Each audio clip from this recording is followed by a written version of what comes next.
Donc, ils ont restructuré ça de manière très secrète, justement pour revenir un peu à l'origine, à la clandestinité. Beaucoup de chiites étaient furieux contre le Hezbollah. Aujourd'hui, on sera fixé d'ailleurs à la fin de l'année, puisqu'il y a une expiration de ce fameux délai. Et là, on rentre dans le dur, je dirais, les phases les plus compliquées, c'est-à-dire le désarmement du Hamas. Le gouvernement israélien a envie de mettre des bâtons dans les roues au plan Trump, puisque je pense qu'un Marwan Barghouti est capable. Il est en Israël, en prison. Israël ne veut pas le libérer. Ahmed al-Shara, il gouverne à peu près 30% de la Syrie. Tom Barak, que j'ai vu à Sharm el-Sheikh, me disait, je posais la question, je disais, on va vers quoi en Syrie? Mais le grand défi aussi, c'est au sud avec les Druzes.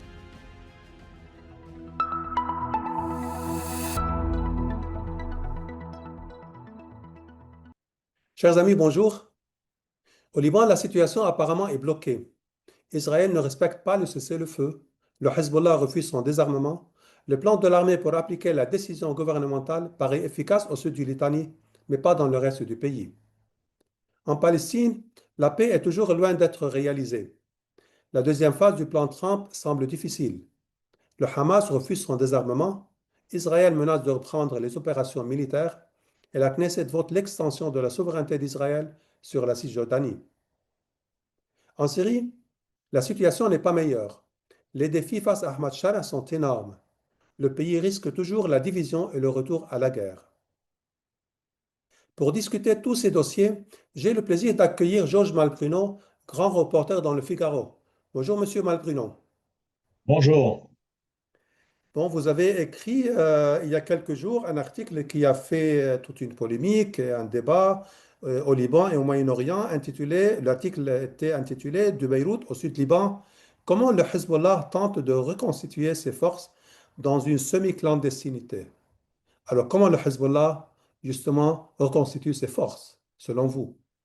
Alors, je dirais de plusieurs manières. Tout d'abord, d'un point de vue militaire, le Hezbollah l'an dernier, vous vous souvenez, a été décapité avec l'élimination notamment de toute la hiérarchie de la force Radouane et donc grâce à l'aide iranienne, le Hezbollah, m'a dit d'ailleurs un de ses députés, Ali Fayyad, a reconstitué, ou en tout cas est en train de reconstituer une branche militaire, mais de manière complètement secrète. Ils ont tiré les leçons de l'an dernier, où ils se sont fait pénétrer, il y avait de la corruption, il y avait une espèce de caste comme ça qui avait grandi, qui n'était plus consciente des exigences en termes de sécurité. Donc là, il y a eu une nouvelle restructuration avec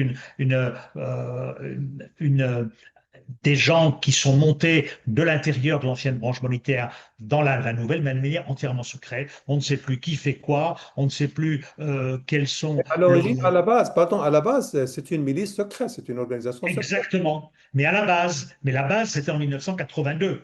Et pendant 40 ans, 30 ans, et en particulier depuis 2000 et 2006 et 2011, l'intervention en Syrie et ailleurs, le Hezbollah était devenu une espèce de créature comme ça, d'armée quasi clandestine, mais aussi d'armée quasi régulière. Et donc, avait trop grossi, Israël l'a pénétré. On raconte sur notamment Fouad Chouker il a été facilement pénétrable parce qu'il y a eu des excès en matière de comportement, etc. Donc, ils ont restructuré ça de manière très secrète, justement pour revenir un peu à l'origine, à la clandestinité fondée par Chouker, par Iman Mournier et d'autres. Donc Donc ça, c'est le nouveau, c'est le retour à la clandestinité, mais toujours la même doctrine, la même organisation militaire. C'est de petits groupes autonomes qui voilà. veulent d'intervenir militairement. Voilà, voilà. Avec effectivement une autonomie locale plus importante, avec aussi, si vous voulez, moi ce que j'ai remarqué, c'est le Hezbollah a verrouillé ses contacts extérieurs, hein. Habituellement, je voyais Mohamed Rad, par exemple. Là, on m'a fait dire, pas question de le voir, il est sous la menace d'Israël. Donc, ils ont verrouillé leurs contacts extérieurs, ils les limitent, et ils ont, d'un point de vue donc, militaire, ils sont en train encore de refonder de manière secrète, clandestine, une branche militaire. Ensuite, il y a le Hezbollah politique. Lorsque je suis allé au sud, à Tipnin, à Naqoura, Al-Mashab et ailleurs, on voit bien que le Hezbollah politique est encore présent. Lorsque je voyais un maire, il y avait son adjoint qui était là et qui était membre du Hezbollah et qui contrôlait. Les responsables, pour la plupart du B2, les services de renseignement militaire, n'ont pas changé depuis un an et qu'on sait qu'ils sont assez proches du Hezbollah. Donc, d'un point de vue politique, le Hezbollah est toujours là, mais il a été quand même très, très affaibli. Vous le disiez, il a accepté plus ou moins volontairement son désarmement au sud. On estime que 80% environ de ces armes ont été restituées à l'armée libanaise, mais en revanche, il ne veut pas désarmer au nord du Litanie, c'est ce qui pose un problème. Est-ce qu'il est en train de reconstituer aussi ses forces au sud du Liban ou bien seulement au nord de du Litanie? Non, essentiellement au nord du Litanie. Au sud Liban, il y a quelques tentatives. On m'a raconté à Tibnin, par exemple, il y a eu deux personnes qui ont été tuées par Israël parce qu'elles voulaient visiblement acheter un local en face de l'hôpital. Tout le monde se demande d'ailleurs pourquoi acheter un local en face de l'hôpital de Tibnin. Donc voilà, le gros des efforts du Hezbollah pour reconstituer sa branche militaire se situe au nord du Litanie. Quel est le rôle de l'Iran? Parce que là, une autre question aussi, est-ce que vraiment le commandement militaire de Hezbollah maintenant est libanais ou bien iranien à 100%? Alors, je ne pourrais pas vous répondre précisément, mais ce que je sais, ce qu'on m'a dit, et ce que beaucoup de Libanais savent, c'est que l'Iran a repris en main le Hezbollah depuis l'assassinat de Nasrallah. D'un point de vue d'abord militaire, ce sont des instructeurs iraniens. Kahani, le chef de la force Al-Quds, qui était venu peu après l'assassinat de Nasrallah. Donc, cette reprise en main de l'appareil militaire s'est faite sous l'égide des Iraniens. Et d'un point de vue politique aussi, l'Iran a repris la main. On l'a bien vu ces derniers mois avec les 3 visites quand même d'Ali Larijani à Beyrouth, hein, et on sent que d'ailleurs le Hezbollah, après sa défaite de l'an dernier, aujourd'hui, je dirais d'un point de vue politique, euh, devient un peu plus hausse le ton parce qu'il y a l'Iran qui derrière l'encourage à hausser le ton. Donc voilà, donc le rôle de l'Iran, ça a Donc, été effectivement de combler le vide, hein.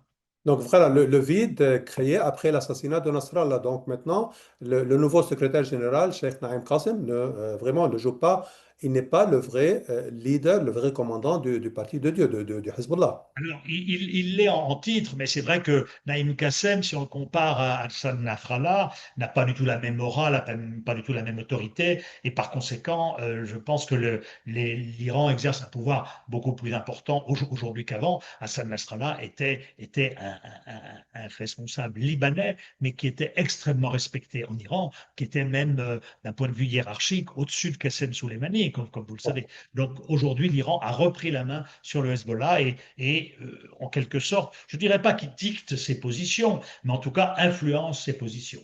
Quand vous parlez de reconstitution de ses forces, ça veut dire réorganiser ses forces, parce que, mais pas amener de nouvelles munitions en matière militaire, Donc c'est plus parce que compliqué là, oui. maintenant la C'est route coupé. Irak, Syrie, Liban est coupée. Voilà, c'est une reconstitution, je veux dire, c'est une reconstitution humaine, hein, parce qu'il y avait une perte considérable de commandants. Vous vous souvenez, toute la hiérarchie de la force Radouane avait été tuée. Donc, il fallait restructurer ça. Ensuite, militairement et d'un point de vue des armes, c'est quand même beaucoup plus compliqué. Il n'est pas exclu qu'il en passe encore en contrebande à travers la Syrie, probablement, mais ça reste marginal. Et ce qui est important de souligner aussi, c'est que politiquement, le Hezbollah reste assez fort et mise justement sur des élections l'an prochain pour consolider, voire conforter sa position au Parlement. Et ce qui est frappant, ce qui m'a frappé, ce que m'ont dit beaucoup, beaucoup de Libanais, et en particulier beaucoup de chiites, c'est que, vous savez, l'an dernier, après l'assassinat de Nasrallah, après les opérations israéliennes, les destructions au sud, beaucoup de chiites étaient furieux contre le Hezbollah qui avait mal jugé la situation et qui avait conduit à ce désastre. Aujourd'hui, ce qui se passe, c'est que avec ce qui se passe en Syrie avec les exactions contre les Druzes, contre les Alaouites, contre les minorités, la minorité chiite libanaise aujourd'hui se dit, même si on n'aime pas forcément le Hezbollah, on a besoin d'un protecteur face à Djoulani ou Ahmed al-Shara, face aussi à un État libanais qui reste faible. Et donc, ce protecteur, même si c'est une protection par défaut, aujourd'hui, on fait bloc derrière le Hezbollah. Et ça, c'est important parce que Pour justement, vous, dans la perspective des élections législatives, je pense que le Hezbollah va plus ou moins reconstituer sa base de 26, 27 députés. Donc, c'est une force politique qui va rester là parce qu'elle représente une communauté qui aujourd'hui a peur. donc pour vous, le slogan que ce sont les armes de la communauté et c'est une confrontation du Karbala a réussi auprès de la communauté chiite. D'une certaine façon, oui, d'une certaine façon, parce que à la fois Al-Shara et ses exactions contre les minorités en Syrie et le fait qu'Israël occupe encore 6 positions au sud, eh bien, valide le discours de la résistance du Hezbollah. C'est bien pour ça qu'il y a une espèce comme ça de jeu un peu contre nature entre Israël et le Hezbollah. Israël occupe le sud, le Hezbollah donc valide sa position de résistance et les exactions qui sont perpétrées en Syrie contre les minorités, eh bien, valide le fait que le Hezbollah apparaît comme un protecteur momentané, je dis bien momentané, aux yeux de beaucoup de chiites. Donc, d'après votre article aussi, apparemment, le Hezbollah ne prend pas en considération le plan de l'armée libanaise pour son désarmement. Alors, moi, ce que j'ai constaté, c'est que l'armée libanaise au sud du Litanie est extrêmement prudente. On me l'a dit, hein, on me l'a dit, voilà, on a le Hezbollah a joué plus ou moins le jeu. Israël je dirais, ciblé, a informé. L'armée libanaise a récupéré beaucoup d'armes.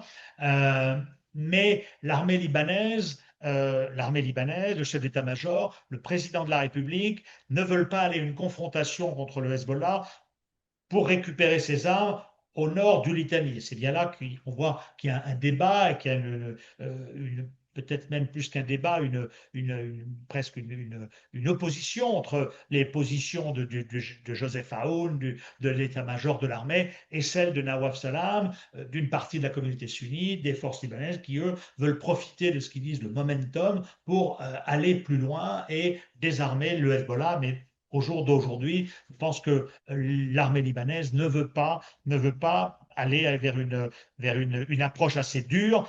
À mon sens, elle a raison parce que ben, l'armée libanaise risque de se trouver confrontée à des problèmes d'unité et risque aussi le Liban risque d'être confronté à des problèmes de division et à des problèmes de clash intérieur, voire même Qu'en est-il de la position de la France vis-à-vis, en fait, le plan de l'armée et la réorganisation de la Hezbollah? France souhaite le désarmement du Hezbollah, mais elle est plutôt sur une position compréhensive à l'égard de ceux qui disent il faut y aller, mais je dirais, comme on dit en arabe, chouai chouai, c'est-à-dire avec un timing qui ne soit pas trop serré. Hein, parce que là, on va voir. Donc, c'est cette position-là qui est relayée par la France, notamment auprès de l'Arabie Saoudite, qui, elle, est très, je dirais, très pushy et une position assez dure, qui encourage Nawaf Salam à aller de l'avant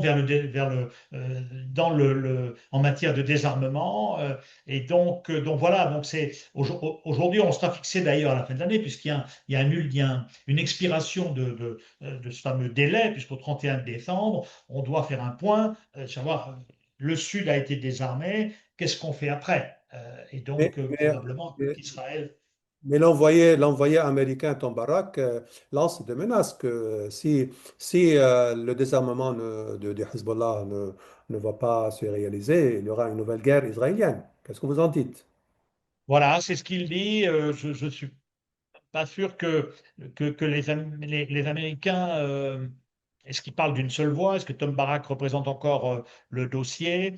Euh, les Américains feront probablement ce que les Israéliens leur demanderont de faire. Est-ce qu'Israël va considérer qu'au 31 décembre, l'idéal, si vous voulez, serait que, considérant que le désarmement du Hezbollah a été quasiment accompli au sud du Litanie. C'est d'ailleurs le plan adopté par le gouvernement libanais. Israël fasse un geste, se retire d'une ou deux positions.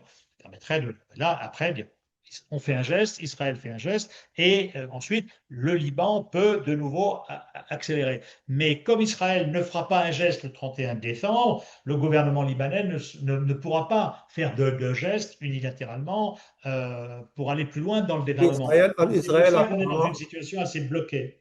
et Israël apparemment ne veut pas faire ce geste parce que le Exactement. président de la République a proposé une négociation indirecte avec Israël. La réponse de Tel Aviv, transmise par Tom Barak, elle était négative. Oui, oui, donc, pour Israël, je pense que c'est un dossier qu'aujourd'hui, c'est une sorte de statu quo. Israël fait ce qu'il veut au sud Liban. Il target, il cible de manière individuelle, hein. Le gros des bombardements israéliens se fait justement dans la Beka, où il y a encore les principaux arsenaux d'armes du Hezbollah. Et donc, que veut Israël? Est-ce qu'ils veulent une zone tampon? Est-ce qu'ils veulent simplement une 5-6 positions au sud? Est-ce qu'ils se retireront après? Personne ne sait, mais en tout cas, ça entretient l'incertitude, ça entretient aussi le stress des populations. Moi, ce qui m'a frappé, c'est dans tous les villages, tout le monde me disait, on voit parfois un drone. Le maire de Yatir me disait, je vois un drone à 20 mètres de ma municipalité qui vient là. Donc il y a une espèce d'harcèlement comme ça israélien, y compris contre la Finule. Il y a un drone qui a chuté à l'intérieur du quartier général de la Finule. Je crois que ce harcèlement, il a plusieurs objectifs. D'abord, c'est de créer une espèce comme ça, de panique dans la population, empêcher le retour, et d'autre part, de retarder la reconstruction qui, comme vous le savez, n'a pas vraiment commencé encore. Parce que justement, Israël a une nouvelle doctrine maintenant militaire.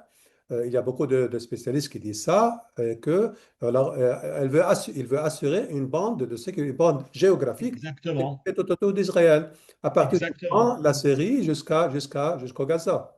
Exactement. C'est aussi ce que je pense aussi, si vous voulez, c'est l'objectif post-7 octobre de Benjamin Netanyahou, c'est-à-dire de créer comme ça un nouveau pourtour régional d'Israël, en partant effectivement du sud Liban avec une espèce de zone de sécurité, au sud de la Syrie, on le voit avec ce qui se passe à Soueda, et puis le long de la bande de Gaza avec les 40% du territoire qui reste sous le contrôle israélien. Donc voilà. Est-ce que c'est un projet qui sera mis en application? Je ne sais pas, mais en tout cas, c'est un objectif qui peut paraître assez vraisemblable. Je passe, Monsieur Malbruno, à Gaza. Apparemment, le plan Trump a fonctionné au niveau de la première phase, mais maintenant, la deuxième phase, apparemment, paraît difficile. C'est difficile, c'est normal, c'est difficile, hein. C'est une guerre qui a duré 2 ans. C'est une guerre qui a été atroce pour les Israéliens, ensuite qui a été atroce pour les Gazaouis, une bande de Gaza qui est rasée, le Hamas qui est très affaibli, disloqué militairement, mais qui est encore là, hein. Même s'il a plus beaucoup d'armes, il a des combattants, donc c'est normal. Et là, on rentre dans le dur, je dirais, dans les phases les plus compliquées, c'est-à-dire le désarmement du Hamas, hein. Qui va le faire? Qui va le faire? L'autorité palestinienne, Israël n'en veut pas. Une force de stabilisation internationale, il faut créer un mandat, il faut que l'ONU donne son aval. Euh, Quels membres, quels pays vont constituer cette force de stabilisation internationale? Donc là, on est dans des questions extrêmement Mais techniques. est-ce que la question, est-ce que le Hamas a accepté son désarmement? Il n'a pas Le accepté. Hamas n'a pas accepté son désarmement. Le Hamas dit, c'est intéressant ce qu'il dit, parce que le Hamas dit, je désarmerai lorsque l'État palestinien sera créé et je livrerai mes armes à une force nationale palestinienne. Voilà. Voilà. Et donc, il y a des contacts, il y a des réunions qui vont avoir lieu au Caire avec d'autres factions palestiniennes pour essayer de coordonner tout cela. Le Hamas est quand même sous une pression internationale forte, y compris des pays arabes, y compris de la Turquie. Mais au jour d'aujourd'hui, le Hamas n'a pas désarmé. Il y a aussi Israël qui devra se retirer de la bande de Gaza, on en est encore loin. Il y a la question aussi urgente de l'acheminement de l'aide humanitaire. Donc et puis il y a aussi quand même la restitution d'une quinzaine de corps d'otages israéliens qui sont morts. Donc voilà. Mais ce qu'on voit, c'est quand même qu'il y a une pression très forte vous l'avez remarqué, les États-Unis, y compris sur Israël, hein, sur l'annexion, etc. Parce que les États-Unis se rendent compte que s'ils ne font pas pression sur Benjamin Netanyahou, Netanyahou et ses ministres extrémistes trouveront un alibi pour ne pas avancer dans le plan Trump. Il y a aussi des pressions sur le Hamas. Je pense que le Hamas euh, est, est quand même a envie d'aller de l'avant parce que vous avez vu quand même que le Hamas discute directement avec Steve Witkoff et Et avec Jared Kushner. Donc, pour un groupe terroriste qui est banni, y compris de la plupart des pays arabes, donc il y a quand même une espèce de reconnaissance internationale, même si c'est entre eux. Donc voilà, mais c'est vrai que c'est un processus qui est extrêmement complexe et est-ce que vous qui est pensez à peine que ces enclenché. pressions vont aboutir ou bien ce plan va être réalisé alors qu'il est imposé sur les deux belligérants? Même Israël, vous dites, Israël, c'est pas, Hmm. Netanyahou a accepté, malgré lui, il a accepté ce plan. Ben, il aboutira si les Américains maintiennent une pression très forte, ce qui semble faire actuellement. Vous avez vu les visites de Marco Rubio, de Vance, Witkoff, Jared et Kouchner sont encore dans la région. Donc oui, les Américains ont envie que ça avance parce il y a un pari qui est fait, mais c'est très compliqué. Face à Euh, cette pression américaine, on a vu le Knesset vote voilà. il va voter les lois pour l'annexion ou bien la souveraineté. Et Mais c'est ce que je vous non, disais. voilà, la Israël, souveraineté avec d'Israël cette sur la Cisjordanie. C'est ce que je vous disais. La configuration actuelle du gouvernement israélien fait que le gouvernement israélien a envie de mettre des bâtons dans les roues au plan Trump, puisqu'il y a un certain nombre de ministres, les ministres extrémistes, qui veulent recoloniser Gaza, annexer la Cisjordanie. Et sur ce point-là, on a bien vu que Trump a dit ça suffit, ça suffit. Il l'avait fait déjà, vous vous souvenez, en 2020, hein, lorsque Netanyahou voulait annexer la Cisjordanie et qu'en contrepartie, il a lui offert les accords d'Abraham. Donc voilà, je crois que l'élément déterminant, c'est le maintien d'une pression américaine forte, y compris et surtout sur Israël, pour avancer dans l'exécution des prochaines phases du plan Et en Trump. contrepartie aussi, la réunion des factions palestiniennes au Caire n'a pas abouti Elle n'a pas abouti parce que, ben, elle à n'a une pas union abouti encore, mais palestinienne. c'est un processus long. C'est un processus long. C'est des factions. Le Fatah et le Hamas ne s'aiment pas. Il y a eu le 7 octobre. Il y a les prisonniers. Il y a plein de choses. Mais je crois que c'est intéressant aussi. On voit qu'il y a quand même des contacts, qu'il y a eu des réintégrations de Nasser al-Kidwa au sein du Fatah, qu'il y a je pense il y a une volonté chez les Palestiniens de renouveler la scène interne, faire en sorte et aussi qu'à terme, Mahmoud Abbas soit mis de côté. Il l'a promis à Emmanuel Macron, au roi d'Arabie Saoudite, pour qu'émerge un nouveau leadership, qu'il y ait des élections. Il y a l'épée de Damoclès de Marwan Barghouti. Voilà. Et je pense que le Hamas, de manière assez intelligente, a envie de prendre sa place dans cette reconfiguration de la scène palestinienne, hein, une espèce d'OLP élargie alors qu'il n'en fait pas partie, et qui lui permettrait comme ça un peu de diluer sa présence tout en restant présent, tout en n'étant pas tout à fait le Hamas.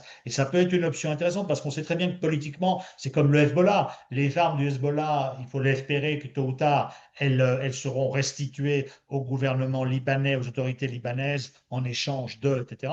La clé est probablement à Téhéran, mais il faut espérer aussi que tôt ou tard, les armes du Hamas seront démantelés, mais le Hamas, politiquement, comme le Hezbollah, ne vont pas disparaître. Mais simplement, il faut trouver une formule, notamment en Palestine, pour que, sans qu'ils disparaissent, ils n'apparaissent plus non plus. Donc, vous ne pensez pas que le Hamas a mis aussi les bâtons dans les roues d'une union palestinienne? Il veut une union palestinienne pour être présente voilà, sur la scène palestinienne. Le Hamas a toujours voulu une union palestinienne, mais dominée par le Hamas avant. Ensuite, maintenant, il ne peut plus le faire. Simplement, je pense qu'aujourd'hui, l'union palestinienne peut lui servir à une espèce comme ça, de passage un peu sous les radars, se faire oublier tout en continuant d'exister. Mais il y a quand même un certain nombre de parrains arabes, l'Arabie Saoudite, les Émirats et d'autres, qui sont tout à fait hostiles à ce que le Hamas continue de jouer un rôle militairement, c'est sûr. Donc voilà, donc il y a la question du désarmement qui se pose et qui va se poser de manière extrêmement aiguë, mais ça veut dire aussi quid de l'autorité palestinienne, que fera Israël. Et encore une fois, sur tout ça, vous savez, c'est assez simple maintenant. J'étais à Sharm el-Sheikh avec Emmanuel Macron, j'ai vu Donald Trump, j'ai vu voilà, ce spectacle assez grotesque, mais voilà, de Donald Trump qui donne des conseils, des leçons, etc. Bon, c'est le Donald Trump euh, C'est le dans sa show Trump. folie. Voilà. Mais il y a le bon Donald Trump, celui qui donne des ordres à Benjamin Netanyahu et au Hamas. Donc il faut espérer qu'il continue. Et peut-être qu'il pourrait en donner aussi sur un point que j'ai évoqué brièvement tout à l'heure, c'est la libération de Marwan Barghouti. Si on veut renouveler la scène politique palestinienne, faire émerger un nouveau leadership capable d'unifier tous ces gens-là qui ne s'aiment pas, qui se détestent, qui se sont fait la guerre il y a 20 ans, eh bien, je pense qu'un Marwan Barghouti est capable. Il est en Israël, en prison. Israël ne veut pas le libérer. Est-ce que les États-Unis, à un moment, imposeront à Israël de le libérer? On en parle, on en parle. On n'a pas évidemment la réponse. Mais encore une fois, la clé la clé de cette situation entre Israéliens et Palestiniens, elle est à Washington. Bien, je voudrais passer au dossier syrien, hein, Monsieur Malbruno. Bon, Chara, il a beaucoup de soutien de l'étranger, régional et international, mais il a aussi beaucoup de défis à l'intérieur. Toujours à l'Est, toujours la FDS considère un défi pour l'autorité de Damas. Au sud, la Souaïda. À l'Ouest, les Alaouites. Qu'est-ce que vous en pensez? Ahmed al-Shara, il gouverne à peu près 30% de la Syrie, hein. Damas, ville, Homs, Hama, Alep, etc. Donc il a des défis extrêmement importants, et en particulier celui évidemment de créer un État digne de ce nom, et en particulier de se constituer des forces de sécurité qui soient représentatives de les composantes de la société syrienne, ce qui est loin d'être le cas, et ces forces de sécurité, le problème numéro un de Chara aujourd'hui, il est assez simple, c'est qu'il n'est pas capable d'imposer la loi sur les plus radicaux de ces forces de sécurité, les anciens djihadistes ou les toujours djihadistes qui ont commis de manière plus ou moins Est-ce qu'il maîtrise, est-ce qu'il diffuse. maîtrise, est-ce qu'il maîtrise bien le pouvoir, Ahmad el-Shara? Parce que justement, il y a des gens qui disent que, comme vous dites, il y a à côté, il y a vraiment les intégristes qu'il ne peut pas maîtriser. Il maîtrise, donc, Ahmed al-Shara exerce le pouvoir, ne veut pas le partager, mais il n'est pas capable d'imposer sa loi à certains des éléments les plus radicaux autour de lui. On l'a bien vu. On l'a bien vu à Soueda, on l'a bien vu euh, à l'attaquer. Et on voit bien que 6 mois après ces horribles exactions qui ont eu lieu, personne n'est allé en prison, ou presque. Ça veut dire qu'il est incapable de faire respecter la loi. Donc ça, c'est son principal problème aujourd'hui. Effectivement, vous faisiez allusion tout à l'heure. Je crois que c'est ce qui pourrait l'aider à renforcer ses positions, c'est un accord avec les Kurdes qui, eux, disposent de 70 Où 000 est-ce hommes. qu'il en est, où est-ce qu'il en est dans cet accord avec les Kurdes maintenant? Alors, je pense qu'il y a eu des avancées. Tom Barak, que j'ai vu à Sharm el-Sheikh, me disait, je posais la question, je disais, alors, on va vers quoi en Syrie? Une Syrie unitaire ou une Syrie décentralisée? Et il me disait, on va vers une Syrie décentralisée. Donc, il y aura une partie de décentralisation, mais je pense qu'il y aura, il faut espérer qu'il y ait un accord qui soit signé avec les Kurdes et qui permettrait justement à Ahmed al-Shara de se constituer un réservoir sécuritaire qui lui permettrait d'imposer sa loi aux plus radicaux qui aujourd'hui lui mettent des bâtons dans les roues. Voilà, une situation encore fragile, avec de nombreuses exactions, hein, encore, notamment autour de Homs, situation économique difficile, et puis avec une pression israélienne très forte, relayée par les États-Unis, qui, on a l'impression, ont envie de lui imposer un accord avec Israël, et aussi avec je dirais, une générosité des pays du Golfe extrêmement faible jusqu'à maintenant, puisque l'Arabie saoudite, le Qatar un peu plus, ne lui ont pas vraiment accordé d'aide financière conséquence. Donc voilà, donc une situation économique très compliquée et une situation politique Avec, aussi. pardon, Monsieur Malbruno, avec la FDS, avec Mazloum Abdi, est-ce qu'il y a vraiment ils sont arrivés à un accord que la FDS va rejoindre les Non, troupes, pas encore. l'armée syrienne contre l'acceptation de Damas d'une décentralisation, d'un régime décentralisé ou pas? Non, pas encore, pas encore. C'est pas encore là. Pas encore, mais on a l'impression que ça avance un petit peu, justement, sous la pression américaine.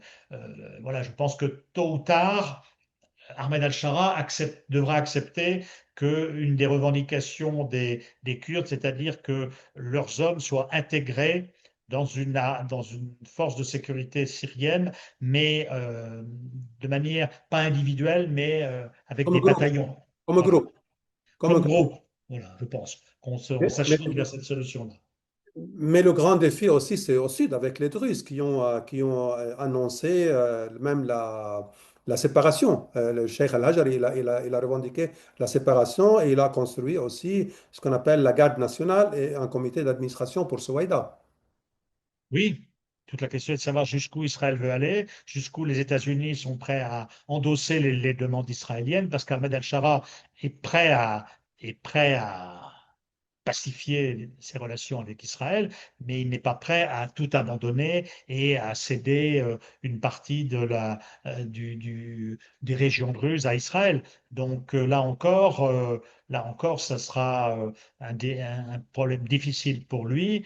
Euh, mais, euh, mais encore une fois, je pense que on ne sait pas ce qu'Israël veut, si c'est avoir vraiment une zone tampon dans le sud, ou si c'est simplement préserver un certain nombre Et d'intérêts de l'accord, et sécurité. l'accord, et l'accord entre Israël, entre Tel Aviv et Damas est reporté. L'accord de Sète. Pardon? Et l'accord entre Tel Aviv et Damas est reporté parce qu'on en a parlé pendant au mois de septembre. Ça dépend quel accord. Je pense que il est reporté celui qui consiste à faire du sud de la Syrie une zone complètement sous influence israélienne. Ahmed al-Shara ne peut pas aussi parce que il a autour de lui des gens, des radicaux qui s'y opposent et qui pourraient le menacer. Et il a aussi, il faut jamais perdre de vue ça. Ses ennemis aujourd'hui, ce sont ses anciens amis qui peuvent porter atteinte y compris à son intégrité personnelle et physique. Et est-ce que vous pensez qu'il a commencé à se débarrasser de ses anciens amis par l'attaque Non, qu'il a fait à Idlib contre les groupes intégristes et radicaux, là où il y a beaucoup de Français? non, il essaye, mais il va lentement. Il sait qu'il n'a pas les moyens, donc il pense il voudrait faire ça, mais il n'a pas les moyens, donc il fait ça de manière extrêmement ponctuelle. Il a commencé probablement sous pression française parce qu'on a quand même une centaine d'anciens djihadistes qui sont là-bas. Il y a quelques Français qui vont les rejoindre, donc c'est quand même une préoccupation sécuritaire française importante. Donc voilà, Ahmed Achara fait quelques gestes, mais il ne peut pas aller beaucoup plus loin parce qu'il n'a pas les ressources humaines pour aller croiser le fer contre ses amis qui lui posent problème. Grand reporter dans le Figaro, Georges Malbruno, merci beaucoup. Merci. Je remercie également, chers téléspectateurs, et vous pouvez regarder cette interview sur le site Assas, www.assasmedia.com, et sur tous les réseaux sociaux d'Assas Media, YouTube, Facebook, X, Instagram et TikTok. Merci et au revoir.